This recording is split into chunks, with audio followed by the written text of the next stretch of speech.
Young American Evan Russell takes care of his seriously ill mother. Soon the woman dies of cancer. He struggles deeply with the loss and goes to the bar where he works as a kitchen assistant. His colleagues offer their condolences. It is not Evan's shift today, so he allows himself a drink. When he heads to the restroom, he accidentally bumps shoulders with a guy who is clearly in an aggressive mood. Evan gets into a fight and lands a hard punch, causing a commotion. There, he loses his job. His friends, Tommy and Mike, advise him to radically change his surroundings and move away. After all his relatives have passed away, so nothing keeps him here anymore. At first Evan takes it as a joke, but after cooling down a little, he realizes it is not such a bad idea. Besides, the police will probably be looking for him. In the end, Evan decides to start from scratch and boards the next plane to Italy. Why there, specifically? He does not know himself. Evan has only the bare essentials with him and a little money. He quickly befriends two guys, Tom and Sam, who are also new in town and suggest grabbing a drink. They invite him to go to the sea with them the next day as well. Evan has no reason to refuse. The next morning the group sets off. They plan to have fun and take everything they can from life.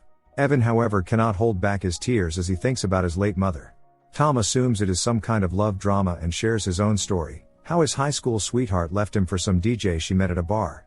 Then Tom ran into her at a supermarket several years later and was shocked. She had gained so much weight and become so unattractive.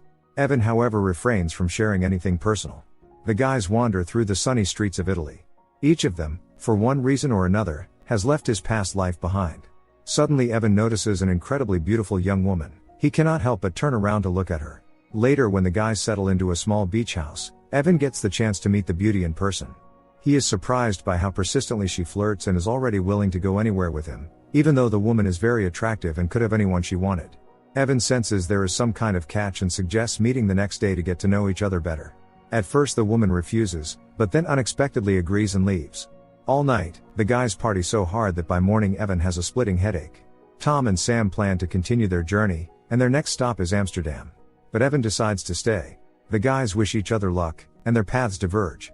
First of all, Evan plans to find a job. It is a small town in southern Italy, but Evan finds a live-in farmhand position fairly quickly. The owner of the farm, an elderly man named Angelo, hires Evan despite his lack of experience.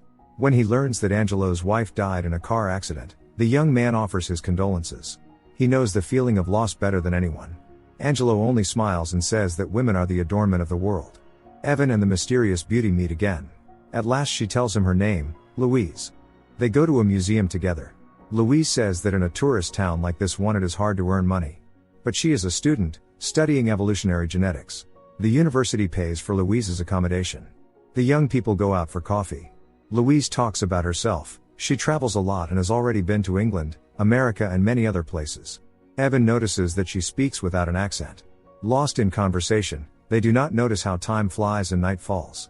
Relaxed by the wine, Evan says he dreams of achieving success. He does not want to scrape by on odd jobs all his life, he wants something bigger. Louise objects, saying that no success is worth missing out on life. They go for a walk by the sea. The woman says that the rock caves along the shore are inhabited by the ghosts of drowned sailors. Despite the fact that Louise studies science, she believes that there are things in the world that lie beyond human understanding. The relationship between the young people develops rapidly. Meanwhile, Evan continues learning the farming trade. Angelo treats him in a fatherly way. Louise wears contact lenses, hiding her heterochromia from everyone. But that is far from all she is hiding. Evan feels there is some kind of mystery about Louise, and he intends to uncover it. The young woman eats a great deal, yet remains slim. For the first time Louise invites Evan to her place. She has two white rabbits, Bob and Sally, whom she rescued from a laboratory. Louise cooks dinner. When Evan learns how many languages she speaks, he is astonished. He did not think that was possible for any person, even the most brilliant one. Feeling unwell again, Louise discreetly takes some kind of injection from the refrigerator, and asking Evan to keep an eye on the soup on the stove, goes into the bathroom. Terrifying metamorphoses are taking place in her body, changes she is trying to delay with the injection.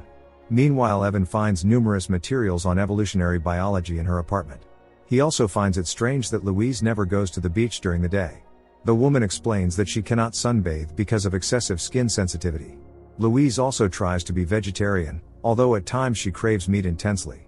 Noticing more and more oddities about Louise, Evan asks Angelo for advice, seeing him as someone more experienced. The man merely says that Italian women are full of mysteries. But such an explanation does not satisfy Evan. He feels there is something more. Evan decides to ask Louise directly about the empty syringes he saw in her bathroom. The woman answers evasively, saying she has a rare medical condition and periodically suffers from episodes. Evan avoids the subject when Louise asks about his family. The woman insists that he be more open with her, otherwise she will leave. In the end, Evan tells her about the deaths of his parents. First, a heart attack took his father. When several months later Evan's mother was diagnosed with cancer, he dropped out of college to take care of her. Sometimes Evan grows angry at the higher powers for what they have done to him. He never thought he would have to put his life on hold and work in some damn bar. Now Evan feels completely lost. He misses his parents terribly. In return, Louise reveals her heterochromia to him. Evan cannot understand why she hides it from others. It is very beautiful. While working in the laboratory, Louise notices that her body is changing again. She is no longer able to delay it and heads to a secluded place, an abandoned building where no one will see her.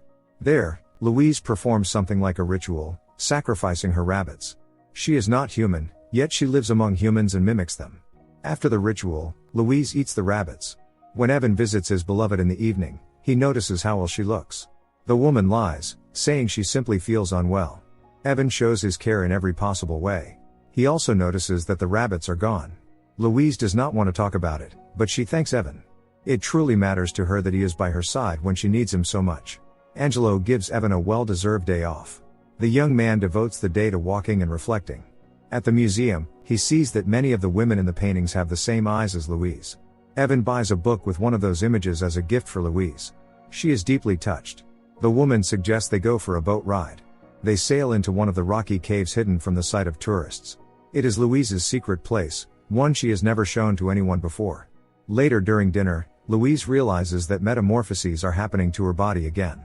She hurries to leave under the pretext that she has to be at work early the next morning. Louise runs down a dark, empty street, no longer able to stay on her feet. A tourist follows her, mistaking her for a woman of easy virtue. Suddenly Louise transforms into a reptile and attacks him. In the morning the tourist's body is found on the shore.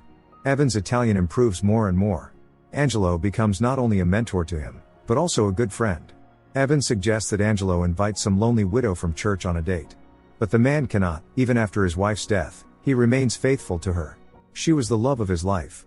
Evan does not understand why Louise has begun avoiding him and people in general. She seems afraid of something. The woman cannot properly explain what is happening. She only says they can no longer see each other. It could be dangerous, first and foremost for Evan himself. He does not know much about her and may not be ready for the truth. The young man tries to get at least some explanation from his beloved. Why has she suddenly decided to break up with him, and why now? But it is in vain. He is forced to leave empty-handed. Because of immigration police inspections, Evan has to leave his job at the farm, since he has been working there illegally. Before leaving, the young man thanks Angelo for everything. The man has been very kind to him. Evan has nowhere else to go. He cannot even return to the United States because he would be arrested there. Evan goes to Louise and knocks on the door, but no one answers. Hearing strange sounds, he forces his way inside, and in shock sees a horrifying creature resembling an octopus, wearing Louise's dress. It is trying to reach a syringe. Realizing what he must do, Evan overcomes his fear and injects the creature. After that, Louise returns to her usual form. Now they can finally speak honestly. Louise confesses that she is a mutant who is more than 2,000 years old. The woman with heterochromia depicted in paintings from different eras, that is her. To Evan, it sounds too insane to be true. Louise has achieved immortality by becoming pregnant every 20th spring. Her body uses its own embryonic stem cells for regeneration. That is how she maintains eternal youth and heals from all illnesses. Evan realizes that Louise simply used him and then decided to leave him. The woman states that she will not even remember him, because she will regenerate and become a new person. But Louise truly never meant to cause pain. Shortly before regeneration, her body literally goes mad, transforming into various creatures from the evolutionary past. Louise became so desperate that she even resorted to rituals. She ate the rabbit not for that purpose, but as a source of stem cells. The cells she injects into herself are not effective enough. Evan cannot comprehend what he has heard, because it goes beyond the laws of nature. Louise begs him to believe her. If he has never seen or known something before, that does not mean it does not exist. Evan needs time to accept the fact that his girlfriend is a monster. Suddenly he notices Angelo praying at an altar. The man is crying and holding a photograph of his late wife. That is real love. It pushes Evan to return to Louise, because he loves her despite everything. The woman reminds him that in 24 hours she will become someone else. Besides, Louise is not ready to give up immortality and live only one life in this mortal shell. If she falls in love, it will all be over. Evan suggests they spend these last 24 hours together, after which she will receive her next life, and he will forever cherish the memory of her. When Louise regenerates, she will carry half of Evan's DNA, therefore the new her will not forget how deeply he loved her. Immortality is not as simple as it may seem.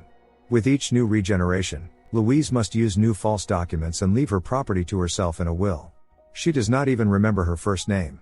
They greet the sunrise on the shore, accompanied by the sound of the surf. Evan says that from the first glance he knew they were soulmates. Louise admits that with him she feels at ease. And she feels like herself. Then the young people go for a walk through Naples. From time to time, Louise's body undergoes metamorphoses, she cannot control it. Evan is still frightened by it, but his love for Louise is much stronger. Across her many lives, Louise has lived through different eras and under different identities. She witnessed the last day of Pompeii, the plague and much more. Evan asks what would happen if she refused regeneration and her body used adult cells instead. Louise answers that she would remain the same, only pregnant. The price is immortality. Is Louise ready to pay such a price and spend the rest of her life with Evan? In fact, it is not up to her. At that moment Louise reveals that it is not she who chooses but her body, more precisely oxytocin, the hormone that makes a woman fall in love and become a mother. Before regeneration, Louise loses control of herself and can be dangerous. Now she has one last injection left. Before time runs out, Louise wants to show Evan the place where she was born. While they are driving, Evan asks whether she truly never fell in love in 2,000 years. Louise replies that she was simply unlucky. The woman takes Evan to the ruins of Pompeii and tells her story. Her entire family perished during the eruption of Mount Vesuvius. She is the only one who managed to escape. Louise's mother was also a mutant, but in the end she chose love. That is how Louise was born, inheriting the mutation.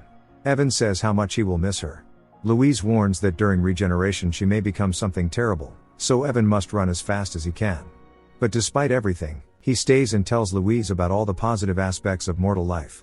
When a person realizes they are not eternal, they value every moment. To meet true love is the highest gift, and not everyone is lucky enough to find their other half. Dawn breaks, yet Louise does not change her form.